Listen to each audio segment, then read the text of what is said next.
Jean Callahan. I'm the director of the Brookdale Center for Healthy Aging and Longevity. I'm Joy Solomon. I'm the director of the Weinberg Center for Elder Abuse Prevention at the Heber Home at Riverdale.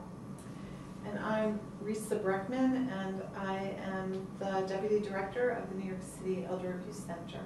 So do you guys remember when we started talking about the idea for the colloquium and thinking about it?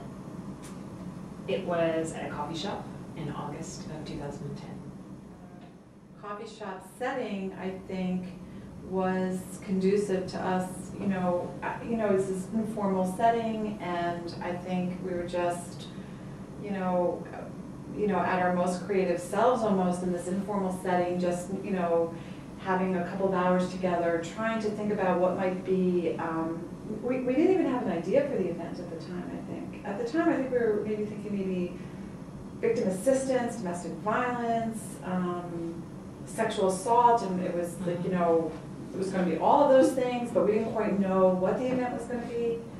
Do you remember that? Yeah, and I remember also thinking that we wanted it to not be a typical training program, that we, wanted there to be people leaving with a lot of questions, that we didn't want to create some kind of training where we would give information and have people leave like that, but that we wanted people to participate and come to the table and really just be the first step in a conversation. Thinking about sexuality in its many facets, whether it was healthy or not, and then kind of figuring out how could we join those things together in one day.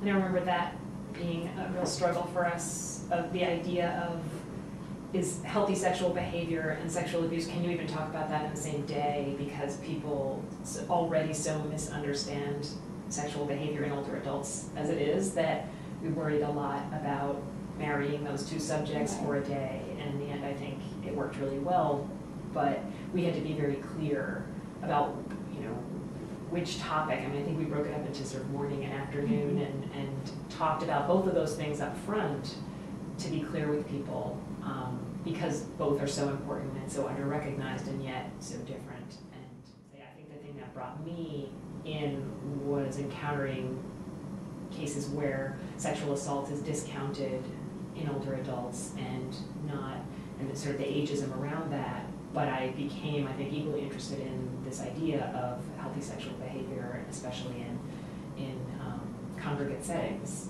That was a big topic for us. So I definitely learned a lot in the process of planning it, as well as being there on a topic that I wasn't as focused on. Right. And I think a lot of people walked away with that. So coming together and having that conversation in the coffee shop, I think, helped us understand that there is this intersection, the intersection of sexuality, sexual assault, and sexual rights, and how do we have a conversation about that? Rather than having an event where we pretend that there are all these answers and have people lecturing, and to give people a chance to not have answers, to explore something together. And having a day like that, we realized, would be really quite unusual for busy professionals to really be able to come together and say, to feel safe and comfortable saying, I really don't know. And that felt like would be really unusual and important. And I remember, I think on that day we also, I think you brought it up, Risa, the idea about how sexuality is such a personal thing, even when we wear, when you come to work with your professional hat, that, maybe you're supposed to leave your personal values at the door, but how often that's part of the conversation or your work or how you do things or think about things, and, how that may raise certain issues.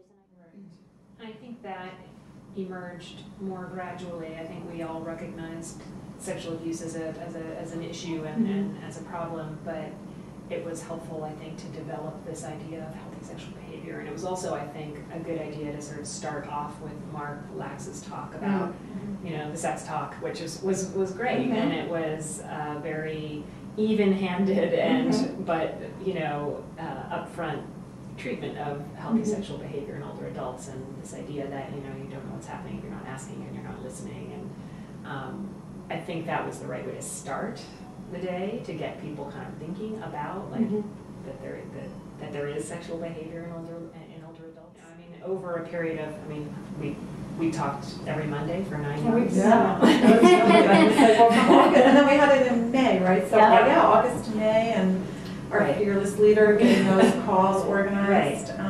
But it did emerge, I mean, it was a good process to develop an idea and have input, but, have that core group kind of plan and develop. So then, but how did it evolve into this, expanded core group? Well, I remember we talked a lot about who we would invite, because we really wanted to make sure, with the gamut of healthy sexuality all the way to sexual assault, there were a lot of different layers of professionals that might be involved, and we wanted to make sure that we included people from all of those disciplines. And I think in creating the day, we kind of wanted to have the voice of a lot of people. So I remember at first we had Bonnie Brandel, Right. and I think it may have been Bonnie that recommended Holly to join, and then we wanted to make sure we had a law enforcement person. I think it was you who suggested the Queen's DA, and then we got to Diana Mejias.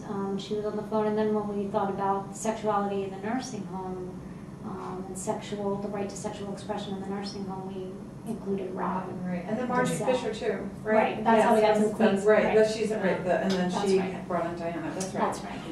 So that was the core group, and there were so many great conversations. And then also the development of the afternoon sessions where we, tried to think about all the issues that would come up and try to get really multidisciplinary people.